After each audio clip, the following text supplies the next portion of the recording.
Hello, this is Bobby Kimbrough, and once again, I'd like to thank you for joining me as we talk about Beyond Midnight, the strength in the struggle.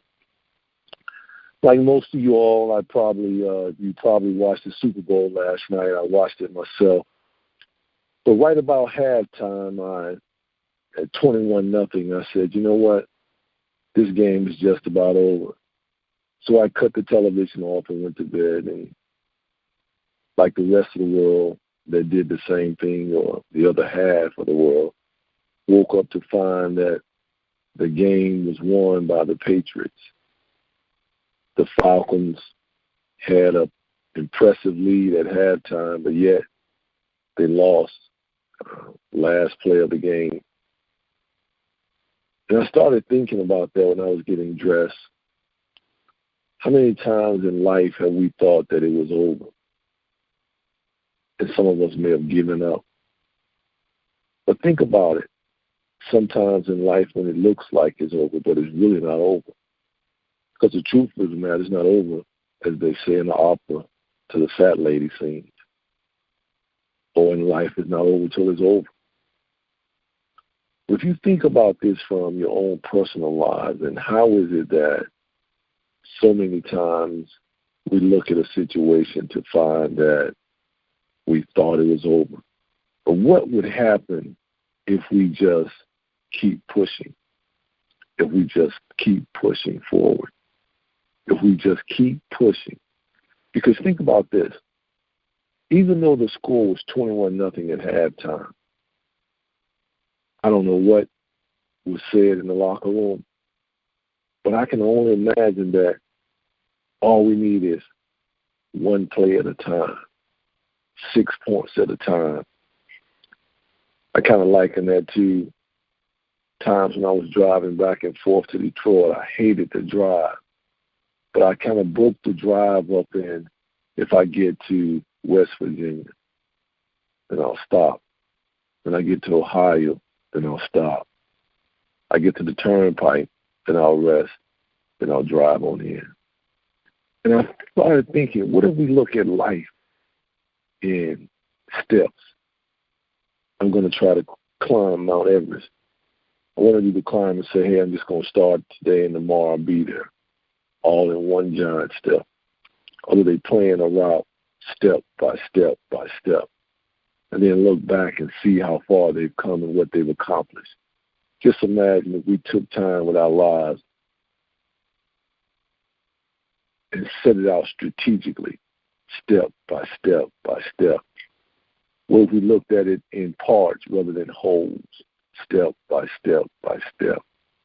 Just imagine what you could do if you took your life and decided, you know what, I'm going to win. Even though it looks like the odds are against me, even though it looks like it's over, even though it looks like I can't win. Because you know what? I've said this many times before. You can't measure the will of an individual. You can't. If you look around the country, people that have overcome odds, insurmountable odds against them. If you look at people who have beat dreadful illnesses and still living to talk about it, people have went into situations and survived it. It's the will. I will win. I will succeed. I will win in my personal life. I will win in my professional life. Just think about it. You say to yourself sometimes, you know what? I may not be where I want to be, but if I can just get this, then I can get that. I remember times in my lives when I didn't have, and I was saying to myself, if I can just get it all at once. And then something happened, and I started saying step by step by step. Because think about it. If you just get a high school diploma, then you can get a college degree. Then if you just get that, then you get your master's. And then if you get that, you can get your doctorate. That's if you desire that. But look at it from your personal life. If I can just get this job, then I can work my way into another job and into another job. I shared with you some time ago about my son and the basketball team where he was cut from the team. And he was heartbroken. I mean, he cried something profusely. I mean, I thought that I was going to have to get him counseling. He was just hurt. But every day, for about a week, he would come home upset and saying, "Why, Dad, why?" And I was telling him, "Son, don't worry about it. Maybe you should just keep trying, keep trying. Just think about that every day I'm going to make myself better." A week later, the man came and asked him would he like to be the manager on the team. And he came and said, "Dad, I don't want to be no manager on no team."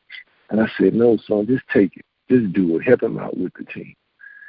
And he says, "Okay, I'll do it, Dad, but I don't want to do it." He came home and said, "Dad, all I'm doing is like a ball boy." I said, "Don't worry about it, son." A day later, he said, "Dad," he gave me a practice uniform. I shot free throws with the team. One of the kids wasn't doing what he's supposed to do, so he let me get in. And he came back the next day and he said, "Dad," he gave me a uniform. He came back 2 days later and he said, "Dad, will you come to the game?" And I said, "What?" I went to the game and to my surprise, the boy was out there playing.